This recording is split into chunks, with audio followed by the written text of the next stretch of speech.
Hello అందరికీ, welcome back to Anu K R vlogs. నేను మీ అనురాధ. ఈరోజటి రెసిపీ వచ్చేసి జొన్న పిండితో మంచి బ్రేక్ఫాస్ట్ రెసిపీని మీతో షేర్ చేసుకోబోతున్నాను. నా ఛానల్ని ఇంకా ఎవరైనా సబ్స్క్రైబ్ చేసుకొని వాళ్ళుంటే సబ్స్క్రైబ్ చేసుకోండి. ఇప్పుడు మనం ప్రాసెస్లోకి వెళ్ళిపోదాం. జొన్న పిండితో చేసుకునే ఈ రెసిపీకి మనం ముందుగా స్టవ్ పైకి ఒక గిన్నెని పెట్టేసుకొని అందులోకి 3 to 4 టేబుల్ స్పూన్స్ వరకు ఆయిల్ని యాడ్ చేసేసుకొని ఆయిల్ వేడైపోయిన తర్వాత జీలకర్ర, ఆవాలు, కొంచెం పచ్చిశనగపప్పు, కొంచెం మినప్పప్పుని యాడ్ చేసేసుకొని ముందు వీటన్నిటిని ఫ్రై చేసుకోవాలి. ఫ్రై అయిపోయిన తర్వాత కొంచెం పచ్చిమిర్చి తరుగు, కొంచెం ఆనియన్ తరుగుని యాడ్ చేసేసుకొని వీటిని కూడా కొంచెం లైట్ గోల్డెన్ బ్రౌన్ కలర్ వచ్చేంత వరకు వేయించుకోవాలి. ఇప్పుడు ఇవి వేగిపోయిన తర్వాత కొంచెం కరివేపాకు తరుగు, అదేవిధంగా ఒక బంగాళదుంపని తీసుకొని నేను తురుముకొని తీసుకున్నాను. అదేవిధంగా 2 క్యారెట్లని కూడా తీసుకొని తురుముకున్నాను. తురుముకోవడానికి మీకు టైం లేకపోతే ఇక్కడ మీరు ఆలుని ఉడికించి కూడా తీసుకోవచ్చు. ఈ టైంలో ఈ విధంగా వీటిని కూడా వేగేంత వరకు ఉంచుకోవాలి. ఈ విధంగా మనం క్యారెట్ తురుముని, ఆలు తురుముని వేసి ఈ బ్రేక్ఫాస్ట్ రెసిపీ చేయడం వల్ల చాలా రుచిగా ఉంటుంది. పిల్లలు కూడా ఇష్టంగా తినేస్తారు. మనకి తురుముకోవడానికే కొంచెం టైం పడుతుంది, కానీ ఈజీగానే అయిపోతుంది ప్రాసెస్ అంతా. తురుముకుంటే చాలా స్పీడ్గా అయిపోతుంది. టైం లేదు అనుకుంటే ఉడికించుకొని తీసుకోవచ్చు. ఈ ప్లేస్లో మనం క్యాబేజ్ తురుముని కానీ బీట్రూట్ తురుముని కానీ కూడా తీసుకోవచ్చు. మొత్తాన్ని చేసేసి స్టవ్ ఆఫ్ చేసి పక్కకు పెట్టండి. ఇప్పుడు ఒక మిక్సింగ్ బౌల్ని తీసుకొని అందులోకి చిన్న కప్పుతో 1 కప్పు వరకు జొన్న పిండిని యాడ్ చేసుకుంటున్నాను. పైన మనకి కొంచెం క్రిస్పీగా రావడం కోసం 2 స్పూన్ల వరకు బియ్యం పిండిని యాడ్ చేసుకోవాలి. ఇప్పుడు వీటన్నిటిని ఒక్కసారి మిక్స్ చేసేసుకొని చల్లని వాటర్తో కలుపుకోవాలి. మరీ లూజ్గా అవ్వనివ్వకూడదు. ఇక్కడ నేను చూపిస్తున్న కన్సిస్టెన్సీ వస్తే సరిపోతుంది.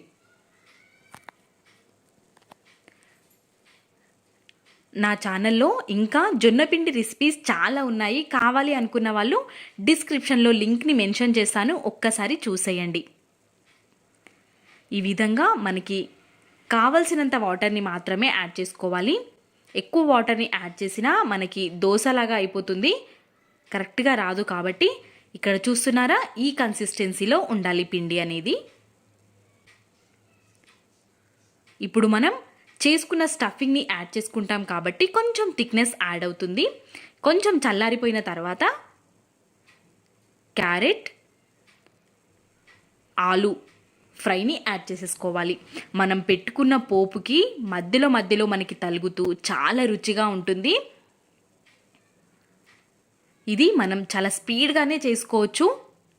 ఎక్కువ టైం టేకింగ్ కూడా ఏమీ ఉండదు. కాబట్టి హెల్తీ రెసిపీ కాబట్టి ఖచ్చితంగా ఒక్కసారి ట్రై చేయండి.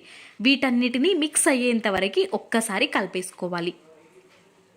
ఇక్కడ చూస్తున్నారు కదా, ఈ విధంగా మొత్తం కలిసిపోయి కొంచెం థిక్నెస్ యాడ్ అవుతుంది.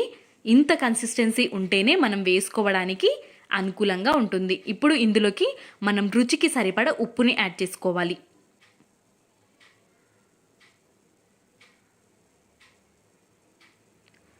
మీకు అక్కడ వేసుకున్న మిర్చి సరిపోదు అనిపిస్తే ఇక్కడ కొంచెం కారాన్ని కూడా మీరు యాడ్ చేసుకోవచ్చు.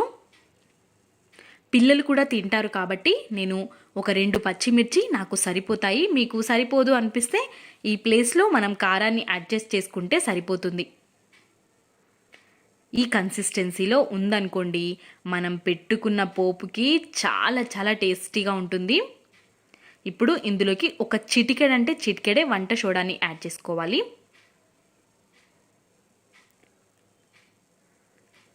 మనం వంట సోడాని యాడ్ చేయడం వల్ల లోపల కూడా మంచిగా కుక్ అవుతుంది ఈజీగా. కాబట్టి మొత్తాన్ని ఒక్కసారి మిక్స్ చేసేసుకొని వంట సోడా వేసిన వెంబడే మనం వేసేసుకోవాలి. మనం పోపు పెట్టుకునే గిన్నె ఉంటుంది కదా, ఆ చిన్న గిన్నెని తీసేసుకొని ఈ విధంగా ఒక 3 to 4 టేబుల్ స్పూన్స్ వరకు ఆయిల్ని యాడ్ చేసుకోవాలి. మీకు ఆయిల్ ఇంత ఎక్కువగా వద్దు అనుకుంటే తగ్గించి కూడా తీసుకోవచ్చు. ఇప్పుడు మనం వేస్తున్న ప్రతిసారి కింది నుండి పైని వరకు మొత్తం పిండిని కలుపుకొని వేసుకోవాలి. ఈ విధంగా ఒక 2 గరిటెల వరకు మనం వేసుకున్నాం అనుకోండి పిండి అనేది, మీడియం ఫ్లేమ్లో పెట్టుకొని కాల్చుకోవాలి. చూసారా ఎంత మంచి కలర్తో కాలిందో. ఈ విధంగా మనం తీసేసుకొని ఇంకా ఉన్న పిండితో కూడా టమాటో చట్నీతో కానీ పల్లీ చట్నీతో కానీ ఎందులోకైనా చాలా పర్ఫెక్ట్ కాంబినేషన్ అని చెప్పొచ్చు. ఒక్కసారి ట్రై చేయండి. నెక్స్ట్ రెసిపీ వచ్చేసి రాగి పిండి బందోసా. ముందుగా ఒక మిక్సింగ్ బౌల్ని తీసుకొని అందులోకి ఒక హాఫ్ కప్పు వరకు మనం ఉప్మా రవ్వని తీసుకోవాలి. ఒక కప్పు వరకు రాగి పిండిని తీసుకోవాలి. హాఫ్ కప్ రవ్వ అయితే ఒక కప్పు వరకు రాగి పిండిని తీసుకొని ఇందులోకి మనం చిక్కటి మజ్జిగతో కలుపుకోవాలి. చిక్కటి మజ్జిగని ఒక 1.5 కప్పు వరకు తీసుకోవాలి. మీరు పెరుగు తీసుకుంటున్నట్టయితే ఒక కప్పు పెరుగుని తీసుకొని ఒక హాఫ్ కప్పు వరకు వాటర్ని వేసుకొని మిక్స్ చేసుకోవాలి. స్పూన్తో కానీ విస్కర్తో కానీ రాగి పిండి రవ్వ అదేవిధంగా మజ్జిగని మొత్తం మిక్స్ అయ్యే వరకు ఒక్కసారి కలిపేసుకోవాలి.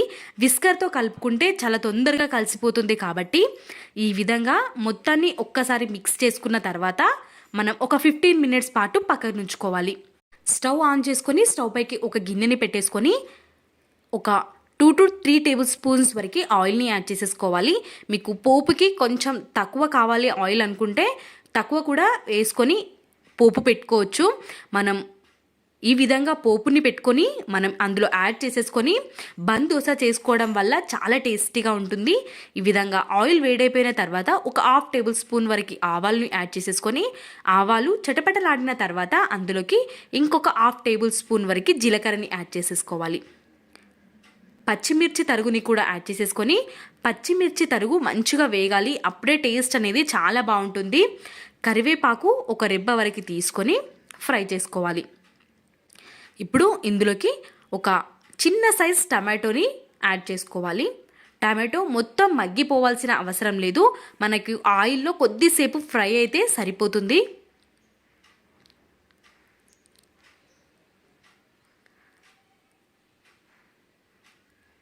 మనం ఈ టిఫిన్ చేయడం వల్ల పిల్లలు కూడా ఇష్టంగా తింటారు. రాగి పిండి బలం కాబట్టి మంచిది కూడా. ఈ విధంగా మనం కొంచెం ఫ్రై అయిపోయిన తర్వాత పక్కకు తీసుకొని పెట్టుకోవాలి. ఇక్కడ చూసారా మనం రాగి పిండి రవ్వ మంచిగా నానిపోయింది.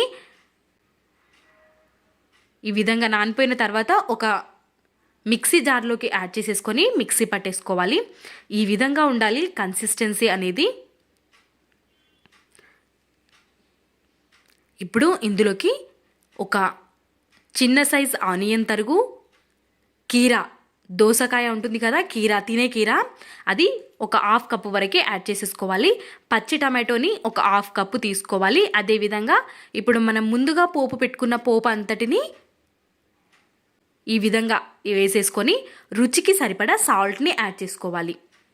ఇప్పుడు ఇందులోకి ఒక హాఫ్ టేబుల్ స్పూన్ వరకు పసుపు ని వేసేసుకొని మంచిగా ఒక్కసారి మిక్స్ చేసేసుకోవాలి.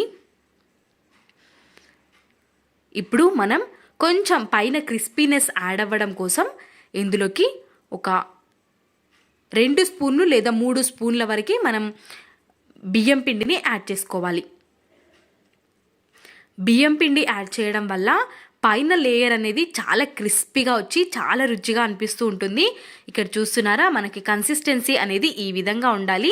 ఇప్పుడు ఇందులోకి ఒక చిటికెడు మాత్రమే వంట సోడాని యాడ్ చేసేసుకోవాలి. మనం వంట సోడా వేస్తేనే మనకి కొంచెం ఉబ్బుతూ వస్తుంది బందోసా అనేది కాబట్టి ఖచ్చితంగా మనం ఒక చిటికెడు మాత్రమే వంట సోడాని యాడ్ చేసుకోవాలి. ఇప్పుడు మనం స్టవ్ పైకి మనం పోపు వేసుకునే గిన్నెని పెట్టేసుకొని ఒక 2 to 3 టేబుల్ స్పూన్స్ వరకు ఆయిల్ని యాడ్ చేసేసుకొని ఆయిల్ వేడైపోయిన తర్వాత మనం ముందుగా కలిపి పెట్టుకున్న మిశ్రమాన్ని ఇందులో ఈవెన్గా స్ప్రెడ్ చేస్తూ ఒక 2 నుండి 3 గరిటెల వరకు పిండిని ఇందులో యాడ్ చేసేసుకోవాలి. ఈవెన్గా స్ప్రెడ్ చేసుకోవాలి. మనం ఇలా ఏ గిన్నెలో అయినా చేసుకోవచ్చు, కానీ ఇలా పోపు పెట్టుకునే గిన్నెలో చేసుకుంటే మనకి కరెక్ట్ షేప్లో వస్తుంది, చూడడానికి చాలా బాగా అనిపిస్తుంది. కాబట్టి ఈ పోపు గిన్నెలోనే మనం వేసుకుంటే బందోసా రెడీ అయిపోతుంది.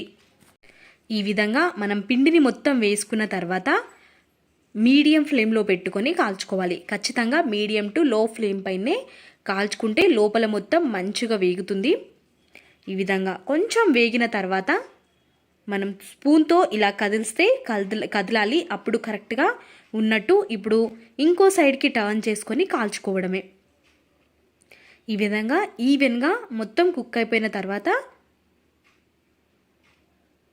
ఇక్కడ చూస్తున్నారా 2 సైడ్స్ కూడా మంచిగా వేగిపోయింది.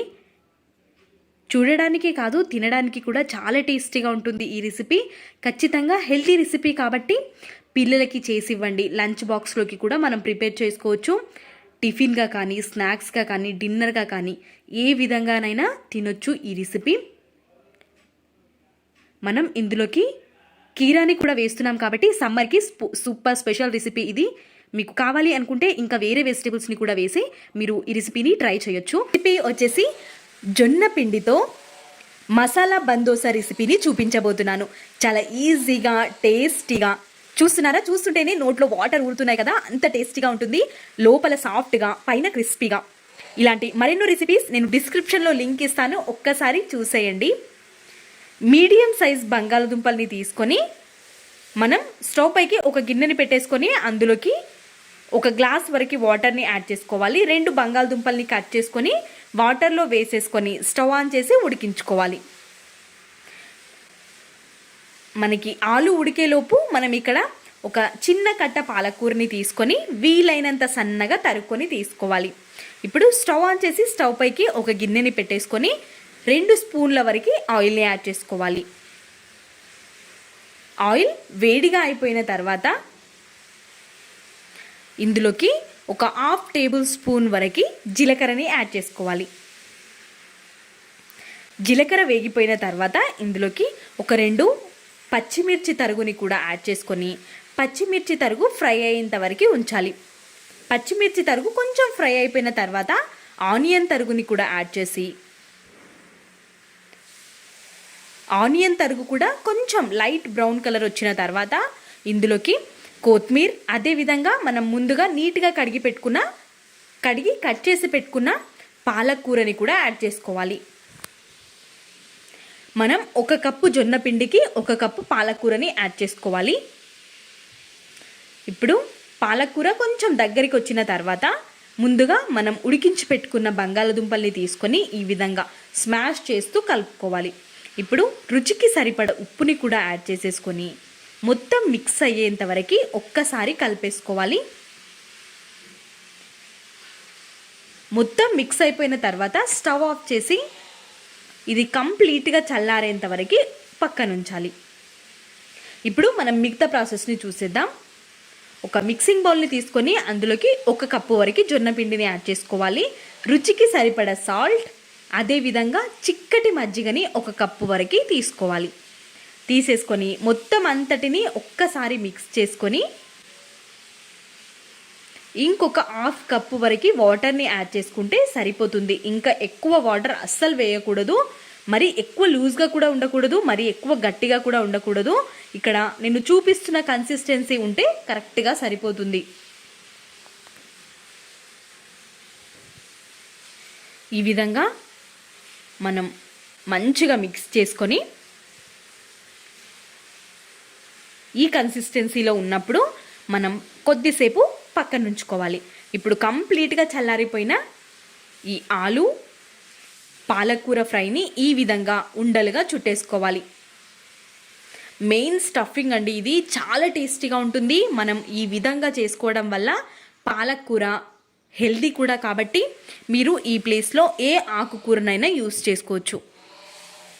ఈ విధంగా అన్నిటినీ చేసి పెట్టేసుకున్న తర్వాత పిండి కూడా రెడీ అయిపోయింది. కొంచెం వంట సోడాని యాడ్ చేసుకోవాలి. ఒక చిటికెడు మాత్రమే వంట సోడాని యాడ్ చేసేసుకొని ఇప్పుడు మనం పోపుని ప్రిపేర్ చేసుకోవాలి. ఒక చిన్న గిన్నెని పెట్టేసుకొని అందులోకి జీలకర్ర, ఆవాలు, పచ్చిశనగపప్పు, కొంచెం మినపప్పుని యాడ్ చేసుకోవాలి. ఇవి వేగిపోయిన తర్వాత స్టవ్ ఆఫ్ చేసుకున్న తర్వాత మాత్రమే నువ్వులని యాడ్ చేసుకోవాలి. లేదంటే చటపటలాడుతూ ఒక్కటి కూడా అందులో మిగలదు. ఇప్పుడు ఈ పోపుని మనం పిండిలో వేసేసుకోవాలి. ఈ విధంగా పోపుని పెట్టుకొని మనం ఈ బందోసా ప్రిపేర్ చేసుకోవడం వల్ల టేస్ట్ అనేది చాలా బాగుంటుంది. మీరు పోపు పెట్టుకోకుండా కూడా బందోసాని వేసుకోవచ్చు. ఇప్పుడు ఇదే చిన్న గిన్నెలోకి మనం ఒక 2 టేబుల్ స్పూన్స్ వరకు ఆయిల్ని యాడ్ చేసి ఒక స్పూన్ వరకు పోపు పెట్టుకున్న పిండిని యాడ్ చేసుకోవాలి. మధ్యలో మనం ముందుగా ప్రిపేర్ చేసుకున్న స్టఫింగ్ని పెట్టేసి ఇంకొక స్పూన్ వరకు పైనుండి పిండిని వేసేసుకోవడమే.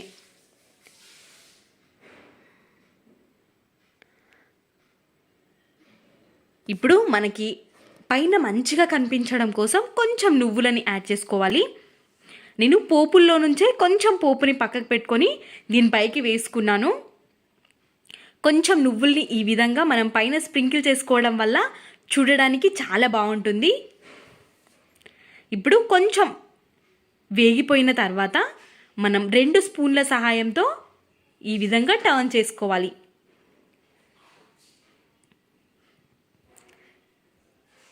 మనం చిన్న గిన్నెలో చేసుకుంటేనే మనకి పర్ఫెక్ట్ షేప్ అనేది వస్తుంది. పెద్ద గిన్నెల్లో చేసుకున్నట్టయితే మనకి షేప్ కొంచెం అటు ఇటు అవుతూ ఉంటుంది. కాబట్టి ఈ విధంగా మనం పోపు పెట్టుకునే గిన్నెల్లోనే చేసుకోండి. చాలా మంచి కలర్తో పాటు షేప్ కూడా మంచిగా ఉంటుంది. వచ్చేసి ఒకే ఒక్క కప్పు రవ్వతో మంచి హెల్తీ బ్రేక్ఫాస్ట్ రెసిపీని మీతో షేర్ చేసుకోబోతున్నాను. ఇంకా నా ఛానల్ని ఎవరైనా సబ్స్క్రైబ్ చేసుకొని వాళ్ళు ఉంటే సబ్స్క్రైబ్ చేసుకోండి. ముందుగా ఒక మిక్సింగ్ బౌల్ని తీసుకొని అందులోకి 1 కప్పు వరకు మనం రవ్వ వేసుకోవాలి. ఉప్మా చేసుకుంటాం కదా, ఆ రవ్వని వేసుకొని 1 కప్పు వరకు చిక్కటి మజ్జిగని యాడ్ చేసుకొని 1/4 కప్పు వరకు వాటర్ని యాడ్ చేసుకొని మొత్తం అంతటిని ఒక్కసారి మిక్స్ చేసేసుకొని మూతని కవర్ చేసుకొని ఒక 15 మినిట్స్ పాటు పక్కన ఉంచాలి. 15 మినిట్స్ తర్వాత తెరిచి చూస్తే మనకి రవ్వ వాటర్ని అదేవిధంగా మజ్జిగని అబ్జర్వ్ చేసుకొని కొంచెం థిక్నెస్ యాడ్ అవుతుంది. ఇప్పుడు ఈ మిశ్రమాన్ని ఒక మిక్సింగ్ బౌల్లోకి వేసేసుకొని మిక్సర్ జార్లోకి వేసేసుకొని మిక్సీ పట్టేసుకోవాలి. వీలైనంత మెత్తగా మిక్సీ పట్టుకోవాలి. మనం ముందుగానే రవ్వని నానబెట్టుకున్నాం కాబట్టి తొందరగా మెత్తగా అయిపోతుంది. పిండిని మిక్సింగ్ బౌల్లోకి వేసేసుకొని ఇప్పుడు అందులోకి పోపుని ప్రిపేర్ చేసుకుందాం. స్టవ్ పైకి ఒక గిన్నెని పెట్టేసుకొని అందులోకి 2 టేబుల్ స్పూన్స్ వరకు ఆయిల్ని యాడ్ చేసుకొని ఆయిల్ కొంచెం వేడైపోయిన తర్వాత ఒక 1/2 టేబుల్ స్పూన్ వరకు ఆవాలు, 1/2 టేబుల్ స్పూన్ జీలకర్ర, 1 స్పూన్ వరకు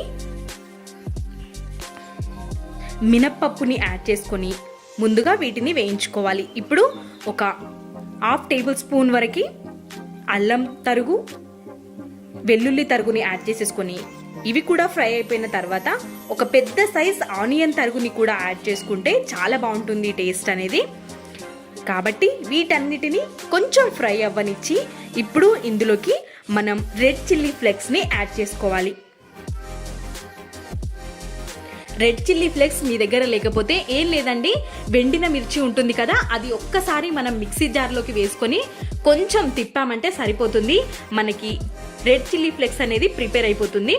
ఇప్పుడు మనం పెట్టుకున్న పోపు అనేది పిండిలోకి వేసేసుకొని కలిపేసుకోవడమే.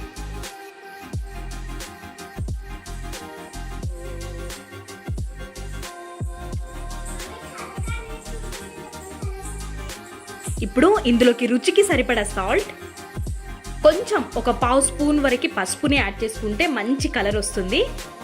మొత్తాన్ని ఒక్కసారి మిక్స్ చేసేసుకొని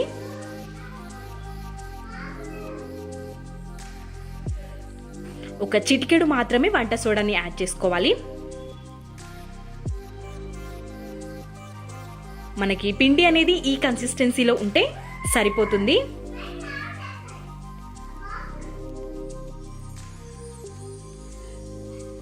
మూతని కవర్ చేసుకొని ఒక 5 మినిట్స్ పాటు పక్కకు పెట్టుకొని ఇప్పుడు మనం పోపు పెట్టుకునే గిన్నె ఉంటుంది కదా, అందులోకి ఒక 2 టేబుల్ స్పూన్స్ వరకు ఆయిల్ని వేసుకొని మొత్తం అంతటిని స్ప్రెడ్ చేసుకోవాలి. ఆయిల్ కొంచెం వేడైపోయిన తర్వాత మనం ముందుగా కలిపి పెట్టుకున్న పిండిని ఒక 2-3 గరిటెల వరకు యాడ్ చేసుకోవాలి. ఈ విధంగా మొత్తం ఈక్వల్గా అయ్యే విధంగా ఇక్కడ నేను చూపిస్తున్న విధంగా మీరు స్ప్రెడ్ చేసుకున్నారంటే కరెక్ట్ షేప్లో వస్తుంది. ఈ విధంగా లో టు మీడియం ఫ్లేమ్లో పెట్టుకొని వేయించుకోవాలి. కొంచెం వేగిపోయిన తర్వాత టర్న్ చేసుకొని ఖచ్చితంగా లో టు మీడియం ఫ్లేమ్లోనే కాల్చుకుంటే లోపల మొత్తం మంచిగా వేగిపోతుంది.